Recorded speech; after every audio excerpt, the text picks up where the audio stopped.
And thanks for joining us this afternoon. The Defense Ministry is dismissing reports suggesting that it had to withdraw its men supporting victims of the Akosombo Dam Spillage at Mepe in the North Tong district of the Volta region. This follows reports that its officers stationed in the area were ordered to leave.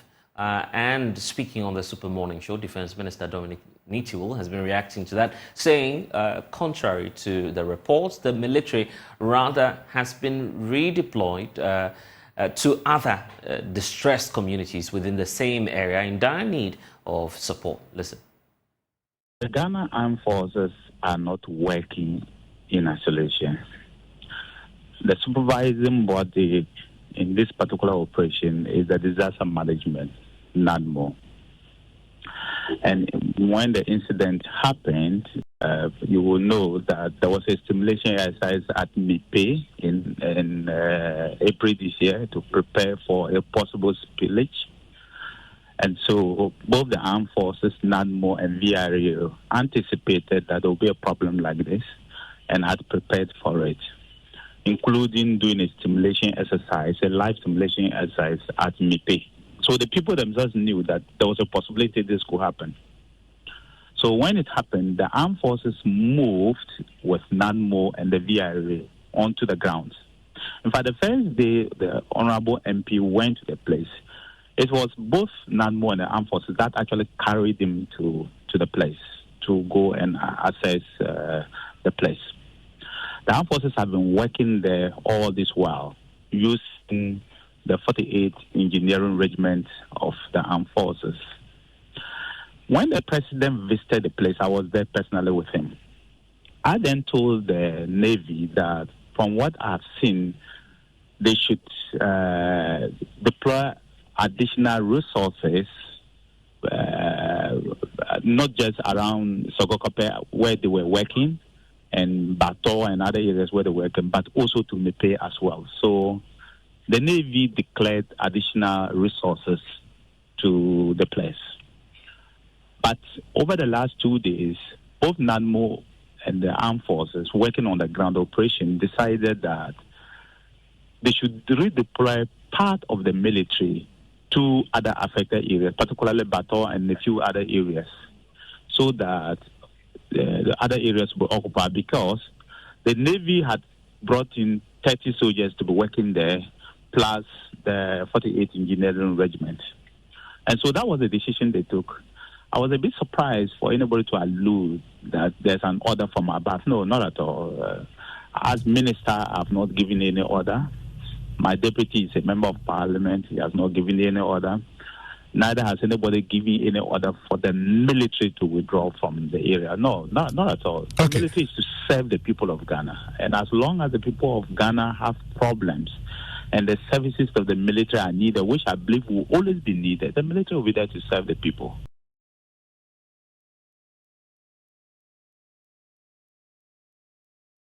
An 85-year-old victim of floods caused by the spillage of the Akosombo Dam, Janet Kidi, is pleading with the government to help her reconstruct her house collapsed by the intensity of the spillage of the Akosombo Dam. According to her, the conditions of the safe haven where she currently lives are not age-friendly as she struggles to ease herself. Carlos Caloni has the rest of that story.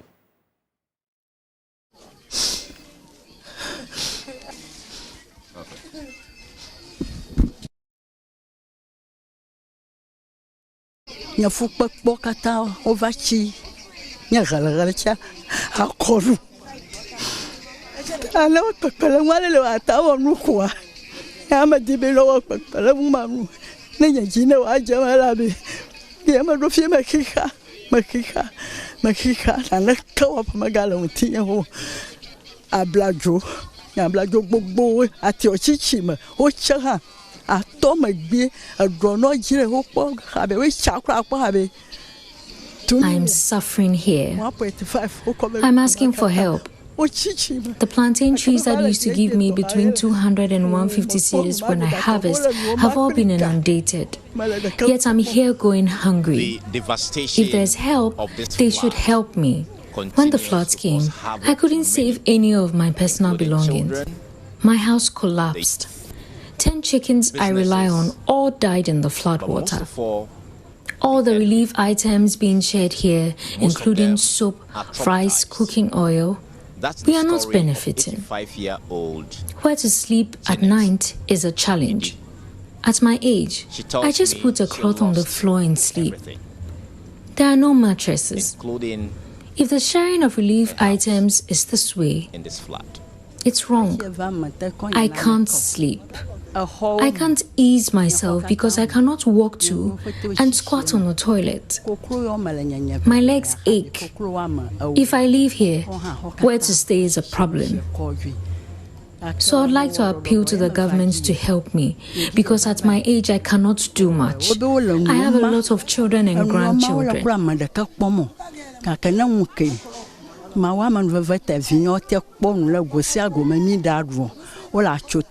Ai drama avai flangu avada kakanu yokata obiola mama ga moru ayi bli anu makata mi da kapomo ajala ami anu gbogbo da kamala mi egbofa mo obe kanu ye jofie jidudu ayele pepe gale mi en mi na jidudu na na kapomo abi pepe la mutina no ta da ko mi le pli nu haha mi le pli nu haha pli vevesese. That is why I was into the little poultry business to support myself. But that little business has been destroyed in the floods. So I want my house rebuilt so I can live happily with my children again.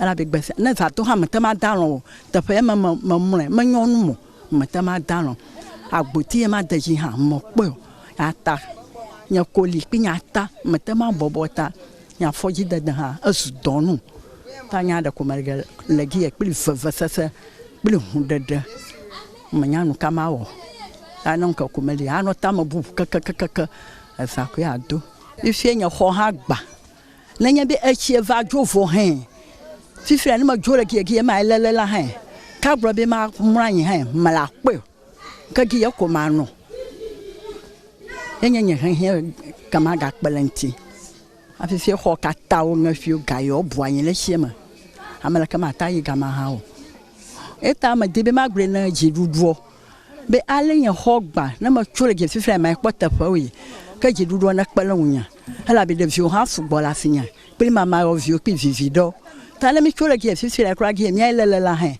mi la kwa eta ji dudu na kpala ntinya abegi ma do fi ha machi maga do ala ka ha wo mo doka wona chan chama diagbla ya ka fifi va se o va la nya mata maga ta ma wona na ka hu tanya nan ka da kuma na fi ma nya ko close se ma nya mala ka pa no va jo ko ha fifi o chulo maga kpo da ka hu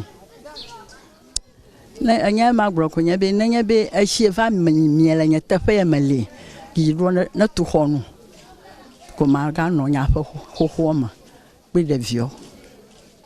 That's a story from Janet Gidi. She's 85 years old. She struggles to walk. Everything she has ever worked for in this life, including her house, is gone. What she survives on, little poultry, everything is gone. She's appealing to the government to come to their aid. She's just one of the many elderly people at this camp here at St. Kizito at Mepe in the Northern District of the Volta region. Carlos Caloni, Joy News.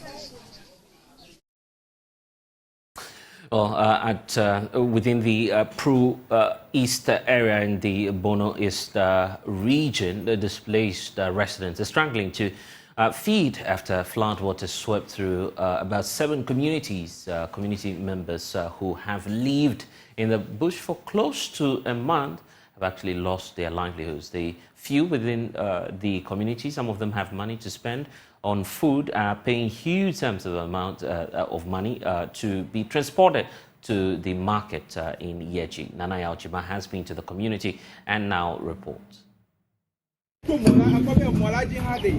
For close to a month, prolonged rains in the Bono East region have resulted in flooding of some communities along the Volta Lake.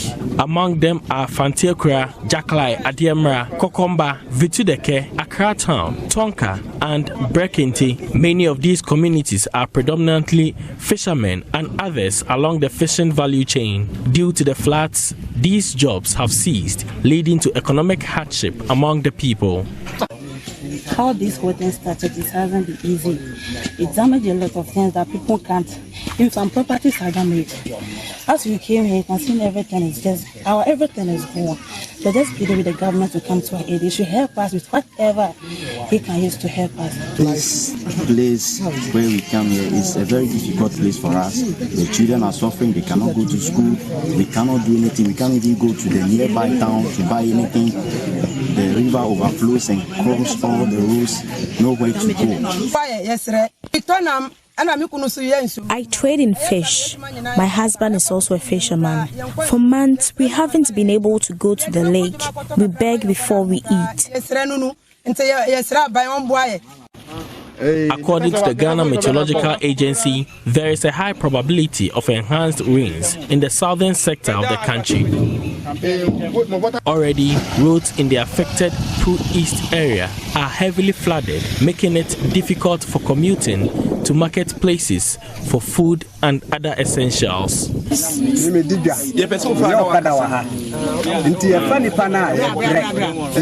I transport people by motorbike for money.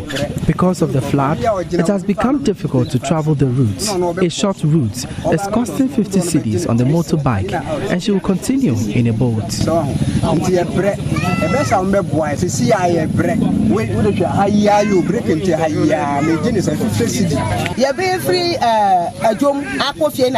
It costs 50 cedis to commute to markets and back. It is too expensive. Government should intervene.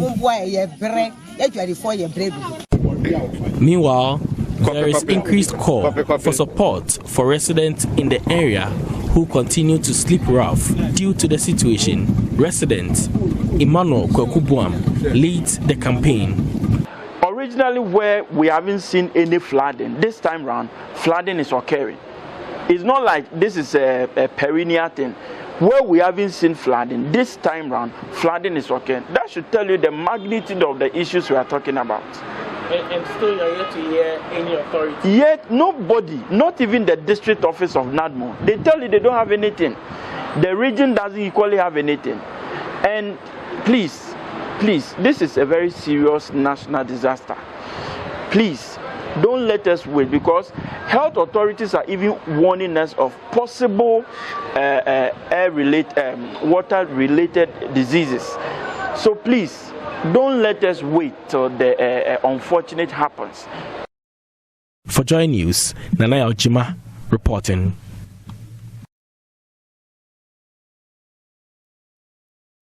And in the light of increasing calls for the government to consider temporarily relocating the affected residents to the Saglame housing project site, Information Minister Kojo Nkrumah at a news briefing emphasized that the government's primary priority is providing essential assistance to the victims. Priority number one is to ensure that our brothers and sisters who have been displaced as a result of the spillage and the floods will get some relief.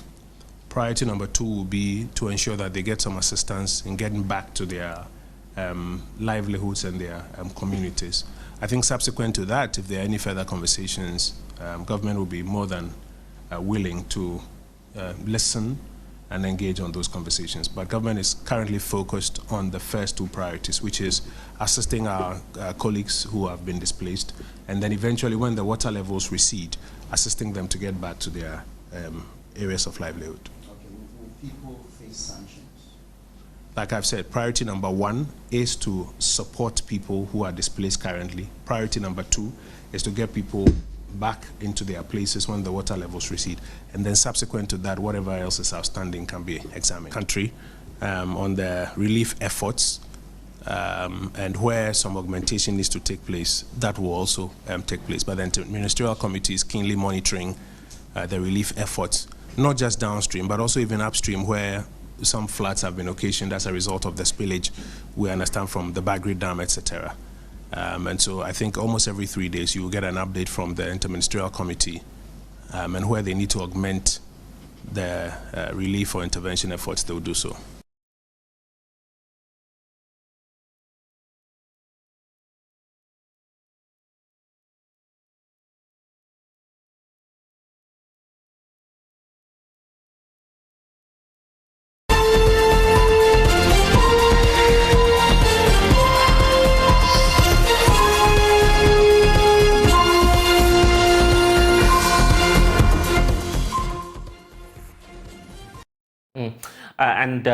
The Volta River Authority, as we understand, will be holding a news conference this very hour to update the country on the spillage of the dam. We can see live pictures now of what's happening at the headquarters of the Volta River Authority. Also present there are some officials of the National Disaster Management Organization, NATMO, who are set to address on some of the measures that we'll be taking. As we've just heard from government, the Information Minister, Kojo Nkrumah, pointing out what government's priority is now in terms of getting to ensure that everyone is safe, first of all, as they are pointing out. We'll be learning from the Volta River Authority what the next steps will be. Will the spillage continue as many communities get submerged as a result of the exercise? And what's the level of the dam now, given the weeks or days of spillage as we've seen?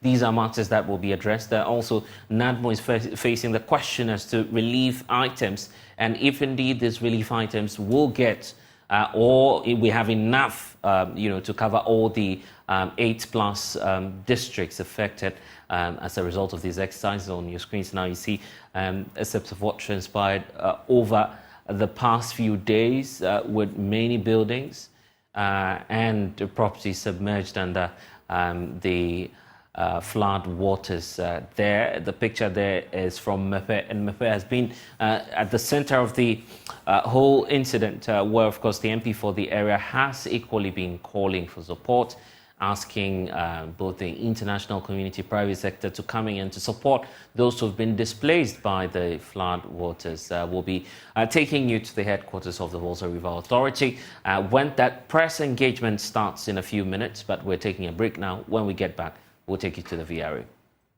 And we're crossing over now to the headquarters of the Volta River Authority, which is this afternoon addressing the press on the spillage of the Akosombo Dam. We can now cross over where officials of NATMO are also joining in this press briefing, just to update the nation on whether or not the spillage will continue as flood waters continue to devastate a number of communities lying south to the Akosombo Dam. In your shot there, high-ranking officials of the Volta River Authority, and then NATMO also represented there in your shots. We can listen. I won't waste my time at all. We are here for one reason, and I believe that there are some few questions right after the presentations which the media would like to ask. So, by way of the ground rules, like I have announced earlier, we have a microphone here, so right after the presentation, we'll take a brief remarks from NATMO, and then the media, you can ask your questions. But please, as a matter of, I don't know how to put it, but I just want to plead with you. There's a lot of pressure, and right after this press conference, the executives are moving into another meeting. So please, don't give us loaded questions, at least one. If you don't have a question and you think right after you want some clarity, we'll be very glad, because we want this section to be as brief as possible so that we can go on with other equally important duties. Thank you very much. So at this juncture, I want to hand over the microphone to our Deputy Chief Executive in charge of Services, Engineer Ken Atta.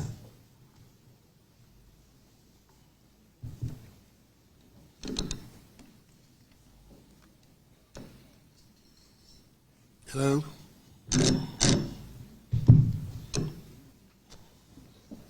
Thank you, Lawrence. So, management and staff of Volta River Authority and our friends from the media, good afternoon to all of you. So, as has been stated already, we are here to have a press briefing on the current state of the Akosombo Dam Spillage. And I'll take the statement, as written and presented to you. The Volta River Authority was compelled to commence controlled spillage of the excess inflows into the Akosombo and Pong hydroelectric dams on September 15, 2023. And this was initially within the various graduated stages of the Emergency Preparedness Plan Phase 1 spillage rate. On the 9th of October 2023, the spill rate was increased to Phase 2 due to the persistent rainfall which resulted in continuous rise of the water levels in the Akosombo Dam. This event, which was unforeseeable and unavoidable, was carried out in accordance with statutes and all regulatory requirements. As a result of this, flooding has been encountered in several communities within parts of the Volta, Greater Accra, and Eastern regions. The districts affected include North Tong, Central Tong, South Tong, Along, and Keta municipality in the Volta region. The rest are Iswejaman and Lower Manya Krobo in the Eastern region, and Shai Osudoku and Adan East in the Greater Accra region, with Mepe Township in the North Tong as the West community that has been hit. VRA empathizes with all the affected persons and is unwavering in its commitment to work with NADMO and all relevant agencies to bring relief and assistance for restoration to normalcy. VRA has deployed an all-hands-on-deck approach, and in collaboration with NADMO, the various district assemblies, and other related security and emergency services, working round the clock to ensure the protection of lives and livelihoods in those affected areas through the evacuation of victims to designated safe havens. It is gratifying to note that no life has been lost in this emergency situation. As we speak now, current figures collated by NADMO stands at about 36,000 people who have been affected so far. Under the leadership of our Chief Executive, Mr. Emmanuel Epidakwa, we have deployed our Emergency Preparedness Unit, the Community Relations Unit, the Environment and Sustainable Development Team, the VRA Hospital Team, VRA Security Section, and others to the affected communities, and we are literally living among them in their respective communities to experience their issues at first hand and provide real-time support. We have since then intensified efforts to alleviate the pain and discomfort of the affected people in this rather difficult situation. Acknowledging the many challenges facing the affected communities, VRA and the entire relief team is engaged in regular supply of food items such as rice, maize, beans, gari, sugar, mackerel, cooking oil, palm oil, tomato paste, groundnuts, biscuits, fruit juice, powdered milk, and potable drinking water. Other non-food relief items include mosquito repellent creams, mosquito nets, blankets, mattresses, solar-powered lanterns with telephone charging facilities, sanitary items, and many more. the VRA has also carried out the following activities as part of the humanitarian efforts. We've deployed water tankers to consistently make water available to the affected communities, provided medical items to personnel to screen and administer medical treatment to the emerging health issues. We have provided bus, trucks, and pickup vehicles to assist in the internal transportation of both goods and affected people. We have restored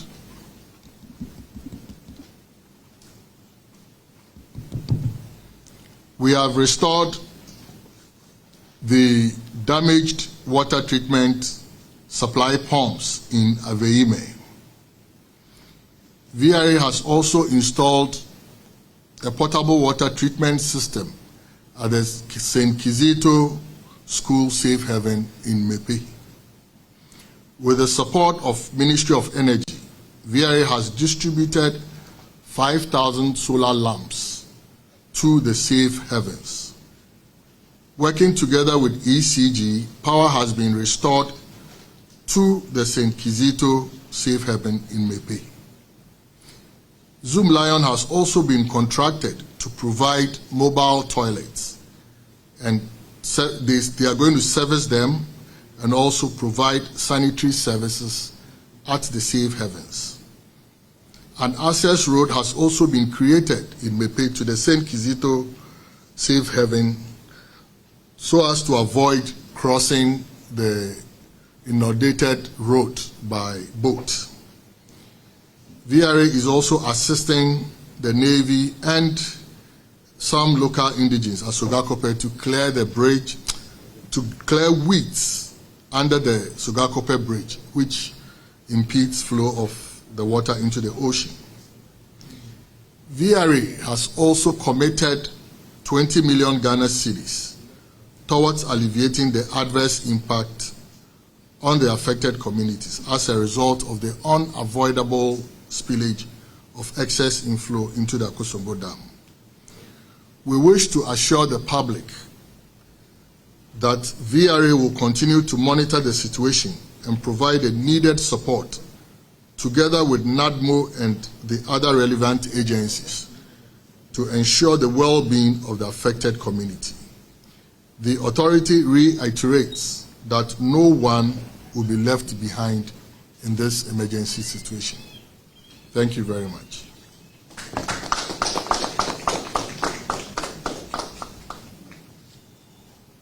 All right, thank you very much. So before the questions will come, we want to hear also from the Public Relations Officer for NADMO, Mr. George AC. He will just give us remarks and then we'll take the questions.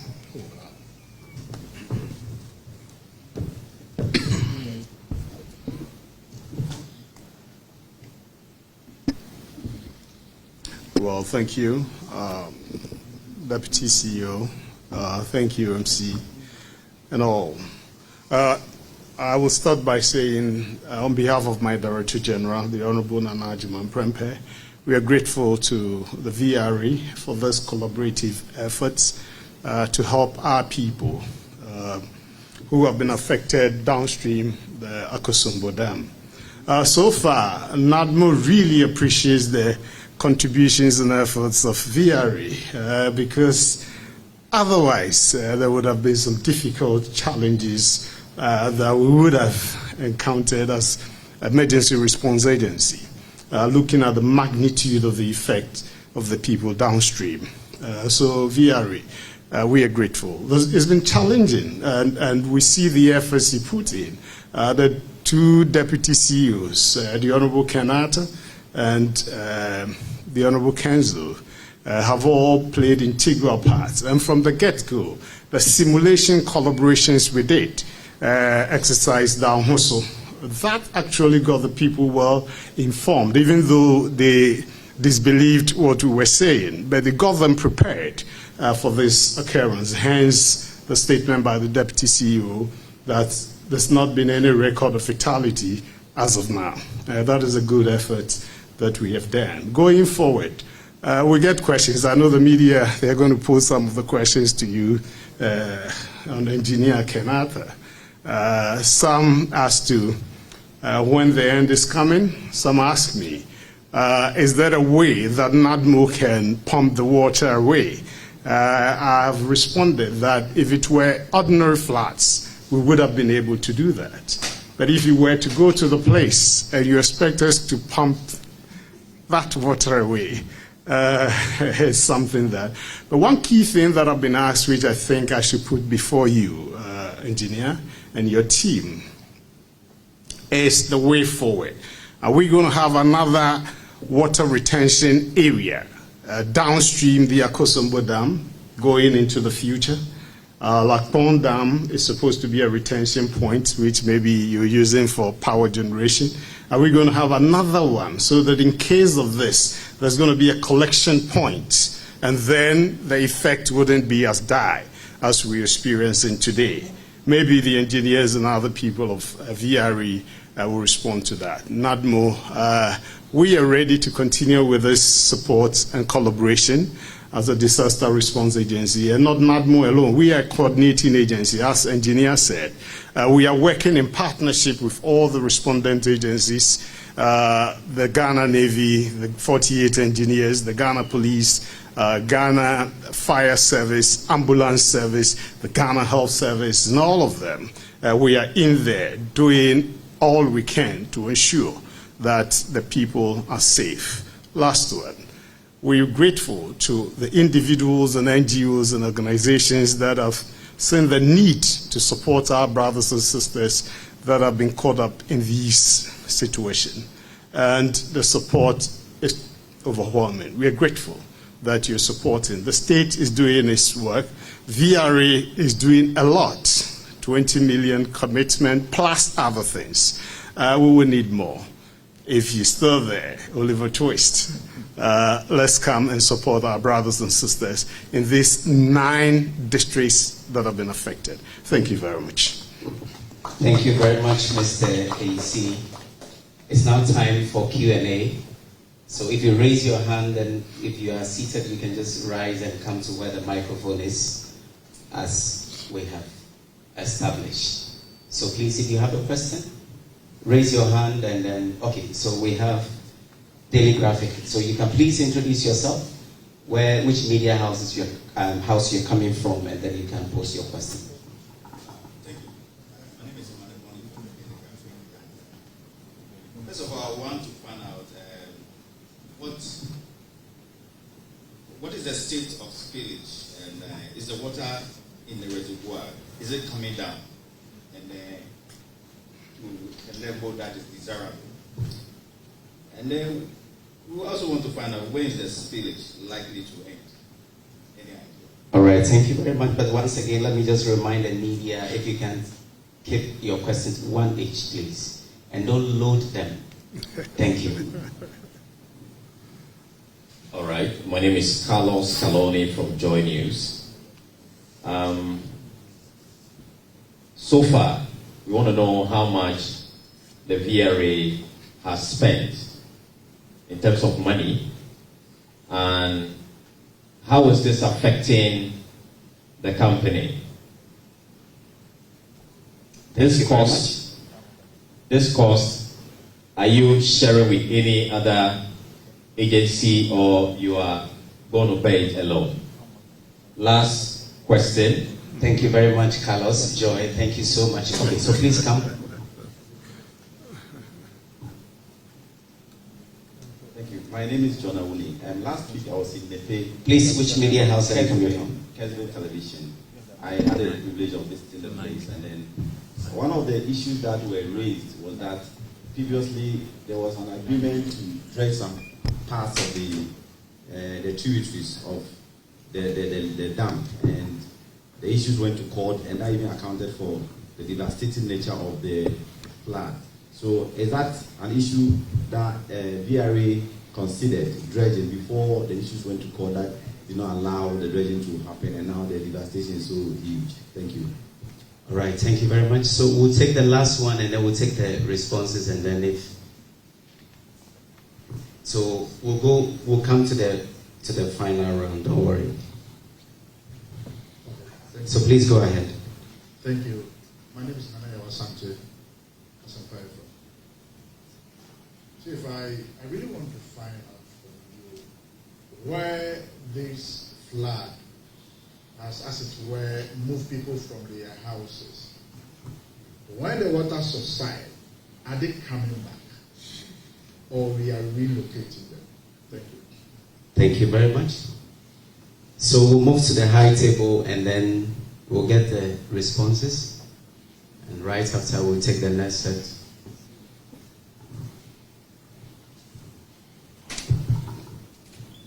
Okay, thank you very much. So I will take some of the questions, and since we have, some of the management personnel here, they can also come in and throw more light on, the issues as it is. So, what is the state of the spillage, and whether the level is coming down? Well, let me start by saying that I will cautiously say that at this point in time, we would expect a decline or the water level to recede. From the data that we have gathered so far, there are indications that the water level might have started to recede. It is early days. I cannot confirm when the spillage would stop, but then there are clear signs that the water is receding. So this is what I can say. Your second question is that when is it going to end? And as I'm saying, I'll cautiously confirm that the water level is behaving as usual as, this season it's receding. But it's early days, we need to watch it for some time. How much is VRA spending? We have the exchequer here. So, Dr. T. Thank you. I think in the briefing, the Deputy Chief Services did indicate that VRA has committed to an amount of 20 million to be used to handle this. I must say that since the spilling started, there has been calls for procurement of things, and so it is something that is ongoing. But at the last count, I think we've spent about 9 million cedis towards the procurement of food items and all the things that has been done so far as was enumerated. But in total, VRA is committed to spending an amount of 20 million cedis towards making lives comfortable for the people who are affected by the floods. Thank you. There's a question on whether you want to be settled. That's something that I have. Right. So the next question is on dredging. Yes. So VRA has been carrying out dredging operations at the estuary over the past years, and our dredger is now aged. So there was a strategy to contract the dredging activity to a private company. VRA went through all the processes and was able to select a company. However, when they came in, I think the community had a misconception about what the operations were going to be. So there was an injunction placed on the dredging activities, which went to court and then later was resolved. In fact, the issue was to be taken out of court and then discussed amicably. Yes, if the dredging operation, were to be continuous, definitely it would also aid in draining the water downstream into the ocean. But mind you, this particular incident coincided with high tides. And anytime there is high tide, the river flowing into the ocean or the sea is also impeded. So yes, I will say that of course there was some, net effect. If the pathways were fully dredged, then at low tides, you could have a lot of water going into the sea. But that is not to say that the amount of flood or the inflows into the lake, and for that matter, how much we had to spill, if you considered that, I think the dredging would have also helped, but in these circumstances, would have still seen, this magnitude of flood that is associated with this year's dam spillage. The issue of relocation of the flood victims, I think this is a bigger discussion that must be taken on national level. It's come up several times. What I say is that at this point in time, VRA is focused on the humanitarian efforts to ensure that we safeguard life in this emergency. Definitely, when this storm is over, lessons learned, will be conducted, and then there will be bigger discussions in higher forums to see the way forward. Thank you. Okay, so thank you very much. Before we move to the next round of questions, Chief, we have some few slides just by way of evidence as to some of the things that you have touched on. And if the media house, for those of you who want the pictures, we can share with you, and the videos, just by way of evidence. These are some of the humanitarian effort that we have put in place. These are pictures that have been taken from various communities in the 6 affected districts. So we'll just do it quick, and then we'll take the second round. So if you want the pictures, you want the videos just as part of your story, we are more than willing to share them with you, because we believe that the public needs to know what efforts we are also putting in to ensure that the people's lives are protected. Thank you. So,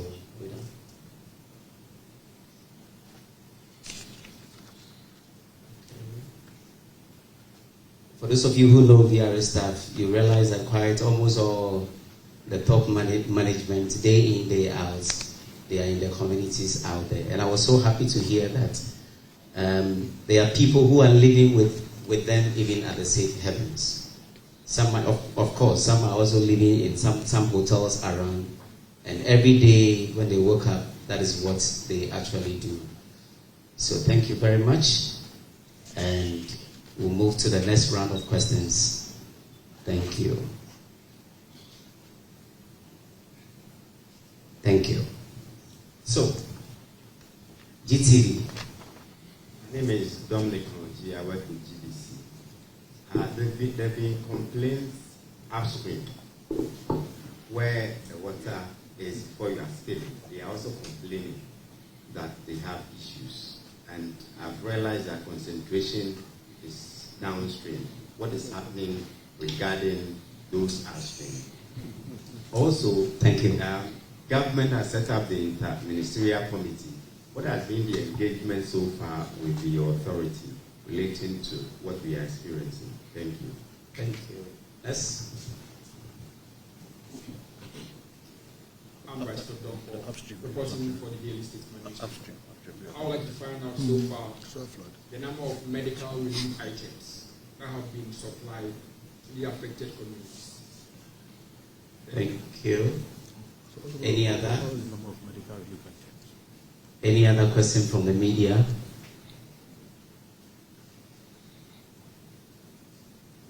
Joy wants to come again. So this will be our final question, and then I'm sure once we take the responses, then we can wrap up. So looking at the volume of the flood waters, a lot of concerns have been raised as to whether VRA got it right in terms of estimating the level of devastation we are seeing. Some believe that VRA actually failed to do its job. How do you respond to that? Thank you, Carlos. We'll move to the table, the high table, to give us the responses, please. Thank you very much. So, complaints about upstream.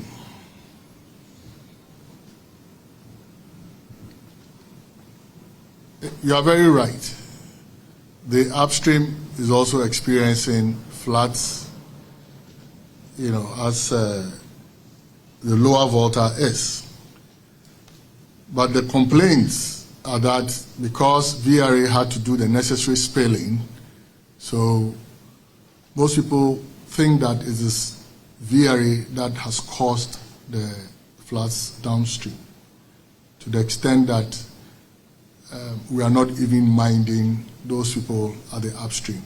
There are regulations, to live by the sides of the river. We have what we call the 280 feet contour, that is upstream. That defines the area that will be inundated if we operate at full supply level of the reservoir. And that is the more reason why that buffer is created around the 280 contour. Because there's a likelihood that if we have rains like this, all those areas will be inundated. It's rather unfortunate that we have people caught in these floods. But VRE is also sending some relief items to the north as well. However, the lower Volta has taken the center stage. That is why probably you haven't heard anything about VRA's efforts, in the north. As we are speaking now, the NADMO Director General and other crew, supported by VRE, are up north and assessing the situation with the flooding upstream. We are talking about the role of the Interministerial Committee. The Interministerial Committee is actually coordinating all these efforts and then bringing on the various players, government arms, to support in what is happening. Earlier on, someone asked a question about whether those who are affected now will be relocated, etc. The Ministerial Committee is charged with looking at planning the rehabilitation of the affected persons in the areas even after the storm. So yes, the Ministerial Committee is playing an oversight role and even looking further, after this emergency, how things will be put in place to forestall future, occurrence. The medical relief items, Dr. T. I think the question was the amount of, I must say that a lot of medical relief items have been procured for use in the impacted communities. And in fact, a lot of the drugs that Ghana Health Services is actually dispensing has come from those relief items that was procured by VRA. In terms of quantities, I think I cannot, I don't have the numbers here, but there's a whole list of emergency medications that the medical team actually came up with, and all of them had been procured and submitted to the communities. And so that's what the Ghana Health Services is using to actually manage the medical conditions within the impacted communities. Thank you very much. Thank you, Dr. Tego. So to add to the medical relief effort, we have set up mobile clinics at the impacted areas and some station clinics at the safe havens. The distribution, also focused on possible outbreak of cholera and other waterborne diseases, which is specific to the situation that we are facing. And together with the Ghana Health Services recommended list of medications have been sent to all the various areas. So to the third question, whether VRA failed in its job or whether VRA slept at the switch. I don't think so. And if you listen carefully to the press briefing, which I read out, this event was quite unavoidable. And you would bear with me that prediction of weather is not an exact science. You could have an idea of what would happen, but in the midst of the event, that is when it will unfold to reality. VRA has a mandate to keep the water level up to safe levels, beyond which we stand the risk of dam break, which is an unimaginable event. That worst case, if VRA allows it to happen, it means that the impact would be far greater than what we have seen. So I'll say that VRA acted in right sense. We took all the necessary steps to make sure that the dam was not compromised. And we had all the emergency preparedness protocols in place to forewarn the potentially affected persons before the spill event started. And I can only say that that is why we have not even recorded any casualties. Of course, some of the properties, you couldn't move them. So we can see that some properties are flooded. But then no life is lost because the potential affected persons had enough time to move away from the dangerous places. So VRA did not sleep on duty. Thank you.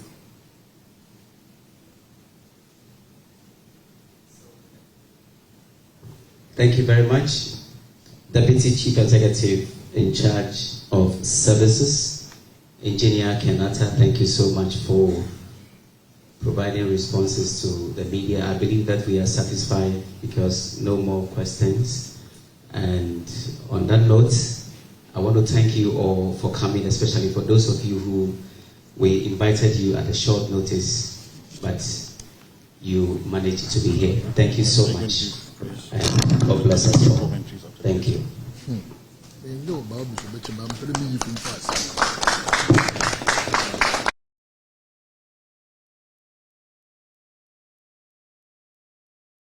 So the Volta River Authority there updating us on the next steps, and fortunately no life has been lost as of now, giving the official accounts of the Volta River Authority. I will continue to watch the space and then update you on all of the happenings down south, where the effects of the spillage of the Akosombo Dam continues to impact communities negatively within the Mepe areas and other parts of South Tong as well. We'll keep our eyes on that and bring you some updates subsequently.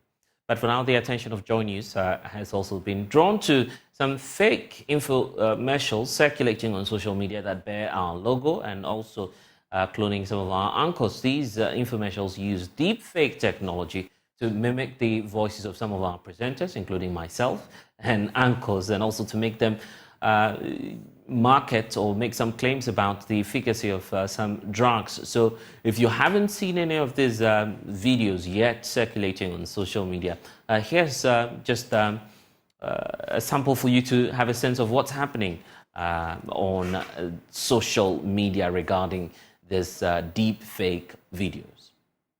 Attention to those who suffer from high blood pressure, stroke, heart attack, loss of vision, damage to internal organs, thrombosis, terrible complications arising from improper treatment of hypertension. Ghanaians are unaware of this and are convinced that hypertension cannot be cured. Today on air, Dr. Johnson Haynes will talk about a drug from the USA that effectively fights hypertension like a common cold. There is a real epidemic of cardiovascular disease in Ghana, 57% among people over the age of 35. Thousands of people die every year due to inappropriate treatment. Large private pharmacies are restricting access to effective drugs for profit. We are compelled to immediately launch a national program, Ghana Heart Wellbeing, by procuring a batch of an American remedy. This drug normalizes blood pressure, clears arteries of blood clots, promotes regeneration of damaged internal organs, eliminating hypertension and its terrible complications in just one course. Bypassing commercial pharmacies, we offer the drug at a 50% discount. Find out all the details on the official website.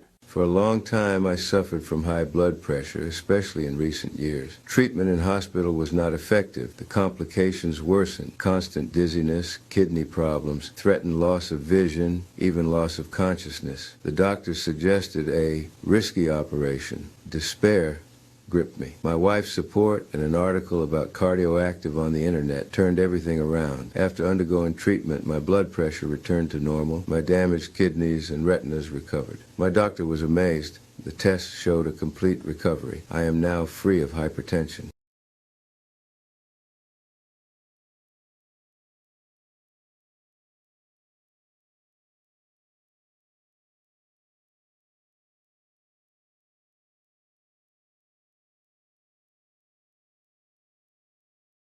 Well, excerpts of that fake video that we've been talking about since morning on all of our multimedia platforms that you need to be wary of. If you've seen any of these videos circulating on social media, then you need to know, first of all, that it is fake.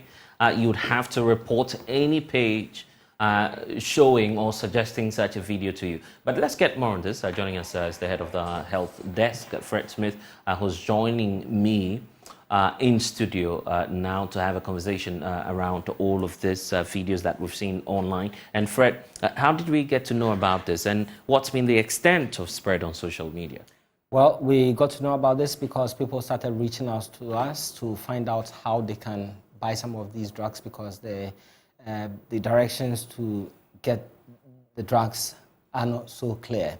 So we also saw some of them on Facebook especially. Right.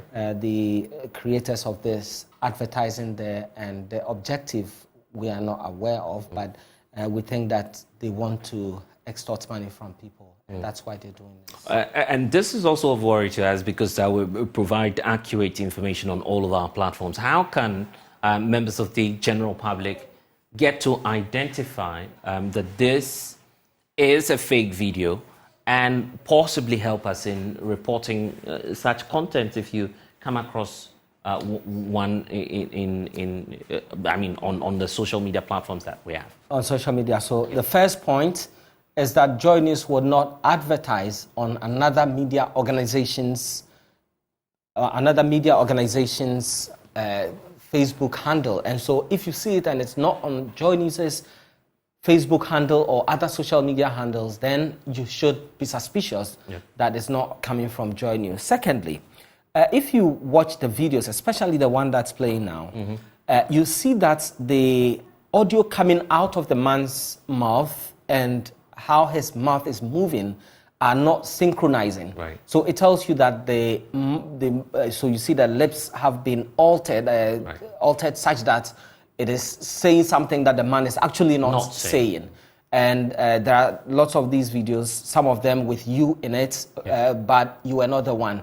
How they get this is by cloning. They call it voice cloning. And it doesn't take even 5 minutes to do this. And the softwares for this are available on social media. And so once that is done, you need to be extra careful, watch the person speaking and whether they are lip syncing. If they are not, you have to be suspicious. And if you are not sure about this, you need to check with Joy News. You call the Joy FM front desk. I'm sure they'll help you to try and understand. Other places you can report to will be the Food and Drugs Authority and the police if you are unsure about that. But some of them also come with links. Yes. So the link will take you to a page which will say that, yes, this doctor is in South Africa. Yes. Obviously, this cannot be coming from Joy News because you're not advertising South Africa. And some of them have telephone numbers that lead you to the United States or Papua New Guinea, somewhere. They should all raise suspicions for you. These are very disturbing developments. I mean, having watched the videos myself, of course, I'm asking myself, what are the remedial measures? How is multimedia intending to report all of these cases or deal with them, at least so that you don't have the general public finding this information very often on social media? Yes, as I speak to you, Joy News is initiating processes to get the persons, the syndicates behind this, tracked and also arrested by the police. And so we're in touch with the police on this matter. We're also in touch with the Food and Drugs Authority to try and get them, because that's the agency responsible for certifying that drugs are safe for the consumption of the public, and also that's ongoing. But also this engagement is part of the efforts we're putting in to ensure that people are aware that there are some persons who are behind these fake advertisements and voice alterations, trying to either dupe people or to mislead them. And speaking of the Food and Drugs Authority, I mean, Fred, grateful that you're updating us on this fake infomercials. Speaking of the FDA as well, we need to talk about them because they've just issued an alert about a purported medication, I believe. Yes, indeed. A number of them. One of them is what you see on the screen now. Right now, is the Diaboost, and the FDA, it says, has detected the presence of an unregistered product, Diaboost, being marketed on social media by 360Y Courier Services located at Rees Junction, Medina. The product is being marketed as a product that kills diabetes and normalizes blood sugar levels after first use, among others. And these claims are false, this is the FDA speaking, and the product is in fact labeled as a food supplement and not a medication, and thus cannot be used in the treatment of diabetes. Several of them are in this statement by the FDA, but Blessed, I need to let you know that also if they tell you that hypertension, they want to cure hypertension, and so and we've seen that also in the fake infomercials. That yes, hypertension cannot be cured. It's only managed. And so if you hear this, you need to be suspicious. Report them to the police and to the Food and Drugs Authority. Thanks, Fred, for joining us. And this is why we're urging you out there. If you see any of the videos, the fake infomercials, just, of course, do your bit as well by reporting such a video or calling our front desk here at Joy News to verify each of the commercials that you see. And most of them would be on our platform, social media. It's at Joy News on TV. And then you can verify that once you have the information coming through. And we'll be safe, hopefully. Okay, now let's talk about the Premier University. Back in 1948, when, of course, it all started, the University of Ghana set out to be a world-class research-driven university. The community is marking its 75th anniversary, and I caught up with the Vice-Chancellor of the university, Professor Abba Amfo, who spoke to us about a wide range of issues, starting off with the 75th anniversary of the university. Professor Nana Abba Apiamfo, thank you for talking to Joy News. It's been 75 years, and of course, my congratulations are in order to say that the university community continues to grow. And what's striking is that as you celebrate your 75th anniversary, you're also reflecting on nurturing resilience, adopting technology, and embracing humanism. Many are asking why that, by the way. Well, thank you very much, Blessed. Yes, the university is 75 years old, and we are really excited about that and all the achievements of the university within these past 75 years. Yes, we chose the theme carefully: nurturing resilience, adopting technology, embracing humanism. For the past 75 years, it hasn't always been rosy for the University of Ghana. we've had our challenges, but what I love about this institution is that it's always able to regenerate itself, to bounce back, because through challenges we reflect and then, you know, try to right the things which went wrong. And so the university has always been resilient. And as we look forward to the next 75 years, that is something that we need to always bear in mind. Interestingly, when you look at the emblem of the University of Ghana, the Aya symbol is a symbol of resilience. And so it's no wonder that over the years the university has exhibited this attribute. Indeed, and many would say that the resilience is paying off, isn't it? Oh, absolutely. When you take a look at the university, the latest world ranking of universities, you seem to be topping nationally. And I understand in the West Africa sub-region, the University of Ghana comes second. But also, if you look at the vision of the school, you're aiming to be a world-class research-driven organization. So you're looking forward to more, isn't it? Yes, absolutely. There are a number of different university rankings. The Shanghai, what is known popularly as Shanghai rankings, also the CWR rankings. Yes, has rated the University of Ghana, no doubt, #1 in the nation and second in West Africa. Of course, we are glad for these. But definitely the University of Ghana has the potential to do even more, to have a greater impact in the society that we live in and beyond. And for me, that would be the most satisfying factor. Yes, it's great to have all of those rankings, but it's important for the community in which we operate in to feel the presence of the university. The university is having an impact within the lives of the people who live in these communities. So you said much more about the rankings, is it?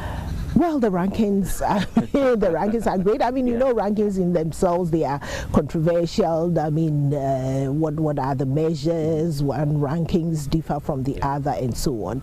So these are great, but beyond that, what is it? So you are #1, and so what? You know, bragging rights. Of course. I mean, that's absolutely, I mean, great. But really, as I'm saying, those are great. We need to go beyond that and have an impact. Let our research be impactful. Let our teaching and our learning change the lives of people, and let our community engagement be much more impactful. Yeah, I see. So it's much more about impact for you, and we're all excited that you're still within the university community witnessing this milestone. I recall that as part of some of the activities heralding the main events, you've been engaging those who've gone before you, your predecessors, if we may call them as such. You're walking in the shoes of the Ivan Adaimensa as and the others. Looking at where all of these people, the Kwapons, have taken University of Ghana from to where we are today, where do you see the university as of now, and where do you feel that as part of your aim and your personal goal you want to take the University of Ghana to in the coming years? Thank you very much. The university is primarily set up as a place of knowledge production. So the university engages in research, the university does teaching and learning, and the university also engages in the community. So extension services, community services, and so on. And I must say that irrespective of who has been in office over the years, the university has tried to maintain its role, its expected role within the society. And so we are at a point where my responsibility is to continue to lead the university in this regard, to have more impactful research, to have technology-driven processes. We are in the 21st century. I mean, there's absolutely nothing that you can do now that you will be efficient and effective if you don't use technology to enhance all of your processes, right? I mean, there is the need for us. The university has built a vibrant community over the years. Its alumni, its students, its staff, a faculty. And when you are talking about the University of Ghana, everybody is interested in the University of Ghana, whether they've been here, you know, whether their children are here, whether their siblings are here. And I say that practically means everybody in the country. So it is and the University of Ghana has amazing talents, from our students through to our faculty and staff, right? So my responsibility is to create an environment which allows these talents to flourish. We are a complex community, almost 75,000 students, about 6,500 staff and faculty. As one person, you simply cannot do everything. So what you do is to create the environment for all of these amazing talents to flourish. And you're adding flavor to the story because you have a unique one as well.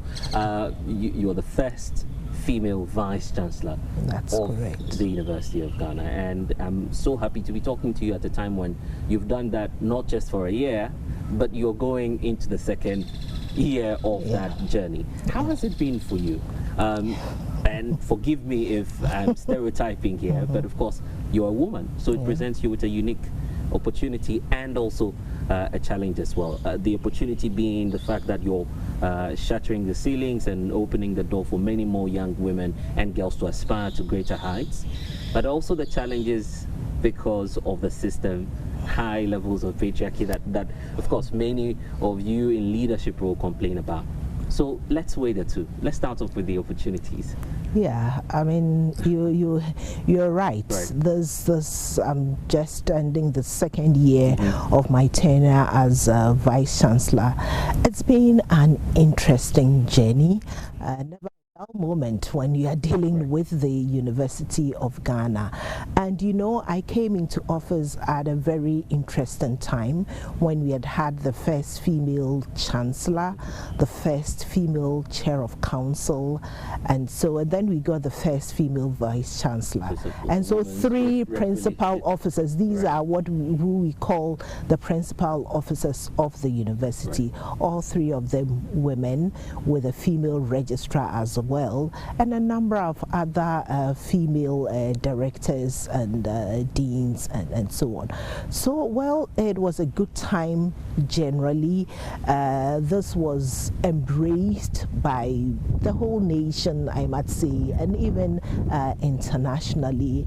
It wasn't easy at all getting there, and of course being there, as you rightly said, this is a position that people are used to seeing a man in there, and it's easier for people to accept leadership from men.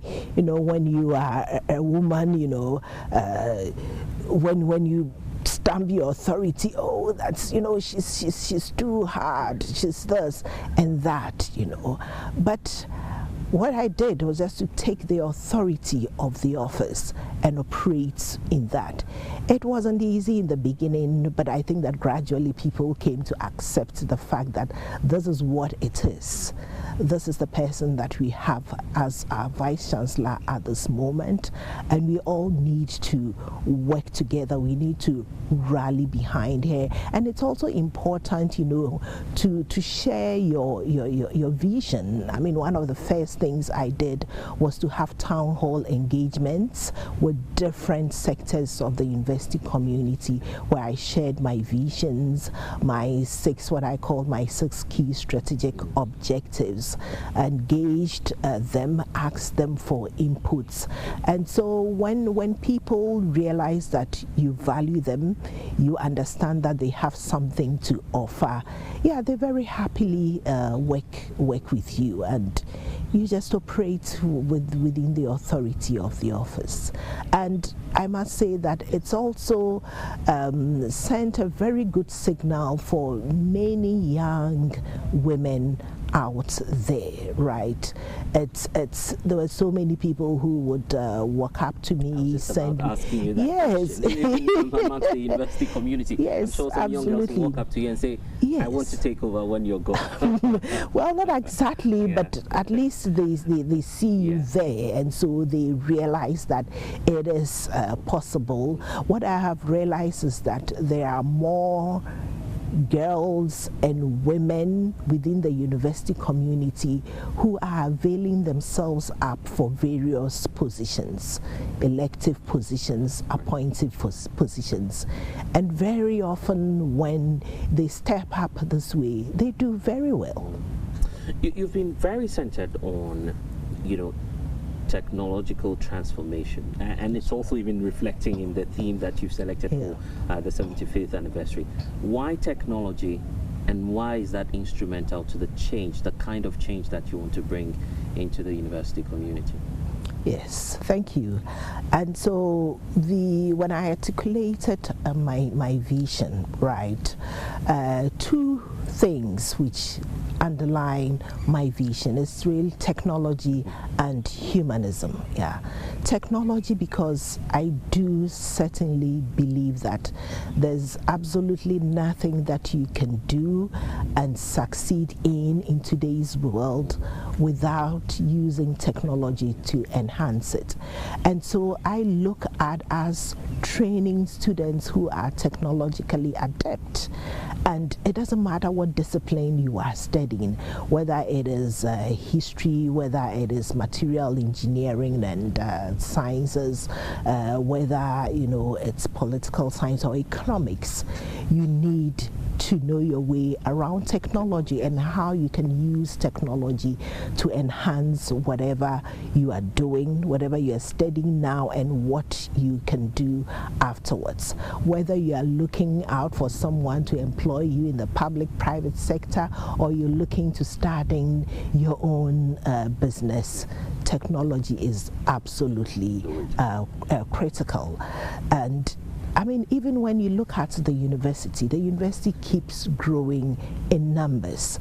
We cannot continue to constantly thinking about managing these numbers using a brick and mortar solution. We would have to resort to technology. And so technology really is pervasive. And as a university is established first and foremost for the public good. And so in whatever we are doing, even as we are advancing technology, we should remember always to keep the human being at the center. We should remember that whatever we are doing, it's about the human being. It is for the human being to have an improved situation in life. And so that's why I'm really concerned about technology on the one hand and also humanism on the other hand. We've not seen that in the history of the school before. And that's why I want to talk about your policy about the one student, one laptop initiative. When you said that and when you announced it, many were out there on social media tweeting about it, talking about it, and asking, okay, will this ever happen? When is it happening? Well, it is happening. Actually, the one student, one laptop is just one aspect of a three-pronged program which we dubbed the Vice Chancellor's program to enhance the UG, the Vice Chancellor's digitalization program to enhance the UG student experience. And so the first one is the classroom modernization, which involves modernizing our classrooms, renovating our classrooms, putting in ICT equipment, that makes teaching and learning more exciting, that allows even students students and faculty to participate even from outside those four walls of the classrooms. And so that's the first component. The second component is the one student, one laptop, where we're using innovative means to make laptops or handheld devices accessible for students. Remember what I said about training our students to be technologically adept. Well, if these students don't have their own devices, there's a limitation to which they can learn and explore, right? And the one student laptop itself has three components. The first one is about giving our needy students free laptops. The second one is getting vendors to supply our students who can afford laptops at reasonable rates and also through high purchase agreements. And we are actually looking to assembling laptops on campus, right here on campus. So we've gone through the process to select the companies, signed the agreements, and so very soon we should break ground for the assembly, the assembly. So what module would you be using? Hinging it more on doing it within the campus community, or getting someone from outside to provide these laptops?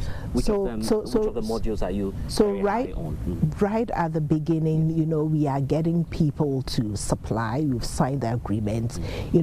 Getting the assembling plant and all will take a bit of time, but at the same time we've also signed the agreement to start that. And so I believe that within a year, we will then move over to getting the laptops assembled here. And that's our priority. That's where we want to get to, because there are a number of advantages to that as well. I mean, it provides our students with internship opportunities, with job opportunities, and so on and so forth. So that's the ultimate, and we really working towards this. As I said, I'm sure that before the end of the year, you will get an invitation to come and cover us as we break ground for that. How many students are you targeting for now in the short term, and looking at the timelines? How do you plan to roll out the various phases? First of all, supplying the laptops, and then eventually getting to that point where, of course, you'd have to do that within. Yeah, so like we do at the university, I set up an implementation committee to do that, and that committee was chaired by Professor Peter Korte, Director of ISE. They've done an amazing job. First of all, they had to work on the draft policy, which was accepted with council, and altogether they were working with about 40,000 students in mind. For starters. So that's the number that we've been working with, both with the supply, the immediate vendoring, the supply, and then the manufacturing. But there's potential for so much more, because as I mentioned, we're almost now 75,000 students altogether, and I believe that once that starts and it's rolling, other institutions would also buy into it. The 75th anniversary is also providing you with an opportunity to reflect on some aspects of the school's history, which is, in the last few days, has been subject to nationwide debate and conversation. The President of the Republic was here within the university community, and also joining that conversation as well. Then he puts up the argument that the university's history ought to be, either retold or reframed properly, so that we acknowledge those who contributed to the school, which is not out of place to start off with. But then it's been stoking a lot of debate as to what kind of contribution the likes of Dr. J.B. Dankwa have contributed to the school and the others. Are you considering, as a management of the university, to probably perhaps commission a committee that will revise the history of the school, knowing that you are 75 years, you might have lost track of one or two, milestones within the school's history. What's your take on that? Blessed, have you been talking to my people? so I mean, you may or may not know that when the university was 50 years, there was a history book, that was outdoored. Oh, really? I've not read that. Yes. You should find it and read that. And so the history of the university has been properly documented. But, well, that was for 50 years. Yeah. And actually, we are in the process of commissioning, a team to update that. And when we have our final program for the year, which is a banquet on the 22nd of December, we're going to talk more about that. So there's a team on the ground already working. But we haven't properly outdoored this team. We will do that before the end of the year. What do they expect them to do? If once commissioned, what would you expect them to do? We would have to wait for the commissioning to see the full scope of their duties. But essentially, they would be reviewing and updating the history that has been documented up to when we were 50 years old. So that's what they would do. For the details of it, I would say that you have to wait for when we properly outlaw them on 22nd of December. That's not too far from now. You've been around for a long time as well. Personally, do you feel that there's a portion of the history of the school that's not been well documented, and this is not just centered on perhaps what the president has said, but there are unsung heroes, people who have dedicated themselves selflessly to the growth of the university. Do you feel that there's just a portion of that history that has been sublimed in one way or the other due to maybe a lot of activities that have been going on? Well, I mean, definitely we haven't had a conscious effort, especially since the initial documentation up to the 50 years. We haven't. There were attempts in the past. I remember that one of the former Vice Chancellor, Professor Aiti, set up a team, but really the ideas then didn't materialize. So at 75 years, it's an opportune time for us to revisit that matter and properly, document all the major and even behind the scene, and activities, and also acknowledge the people who have played significant roles in the development and the history of the university.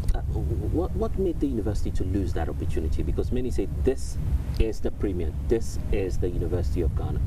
This shouldn't be happening to the university. Well, I mean, I wouldn't say that we have lost it.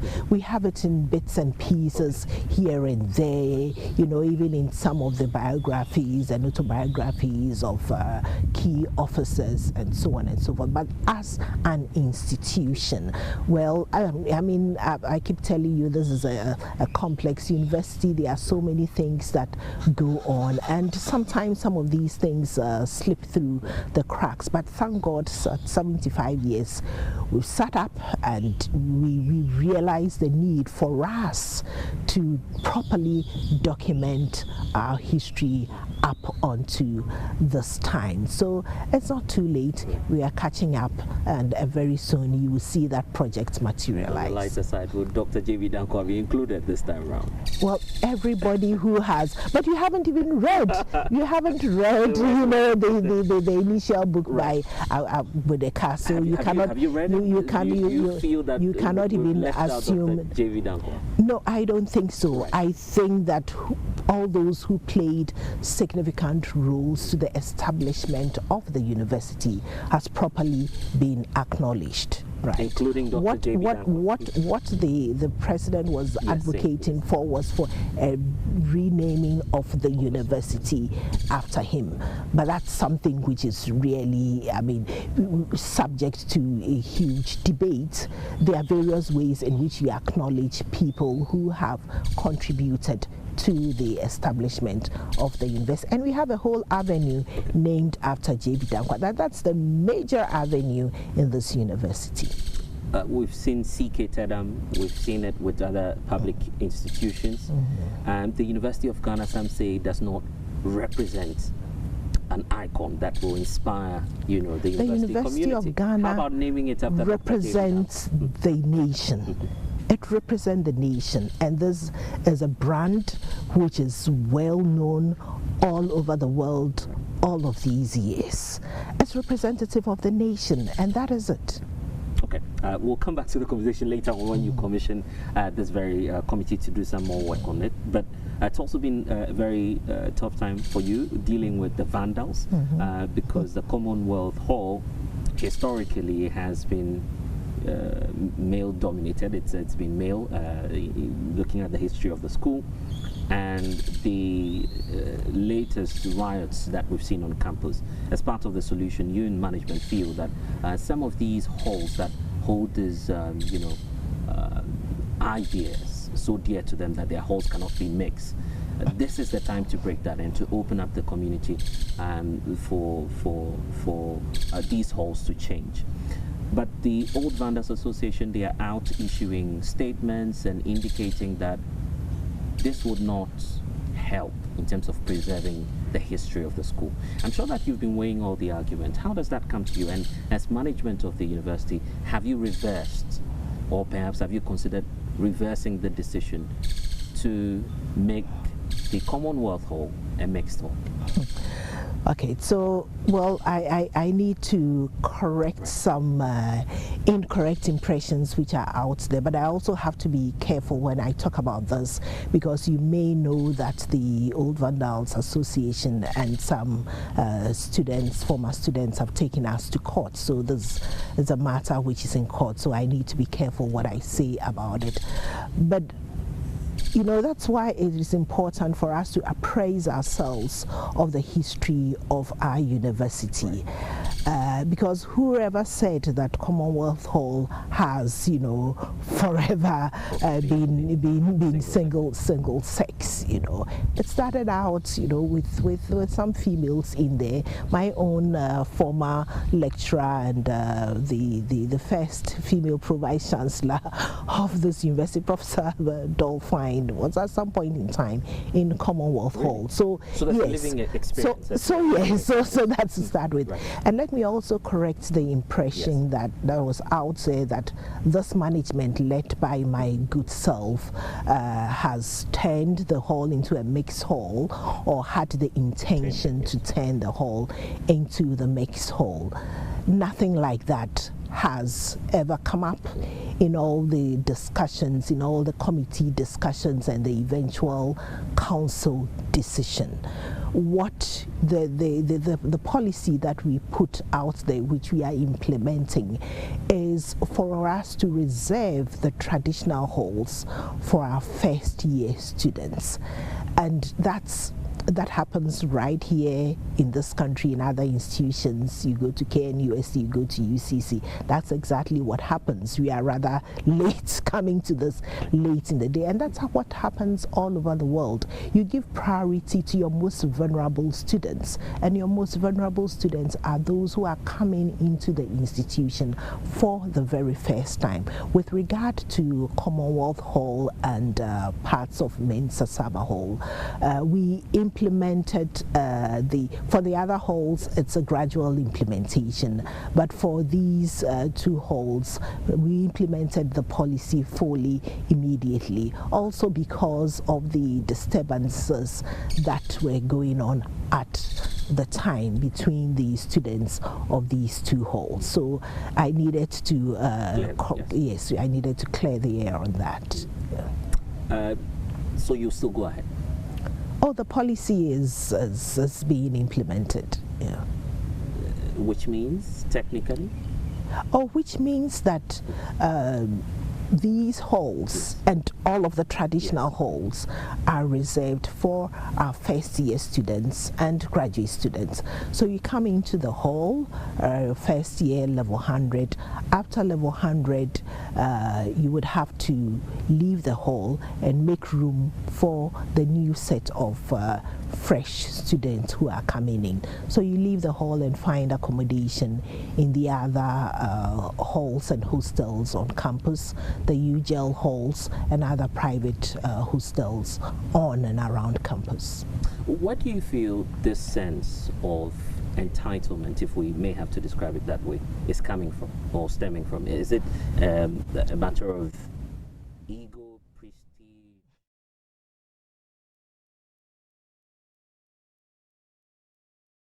And feel free to watch a playback of that interview with the Vice Chancellor of the University of Ghana on all of our social media platforms and also at myjoyonline.com. But that's all we have for you here in the package on the Pulse on the Joy News channel. I'm Blessed Soga. I will see you again next. It's Let's Talk Showbiz. Thanks.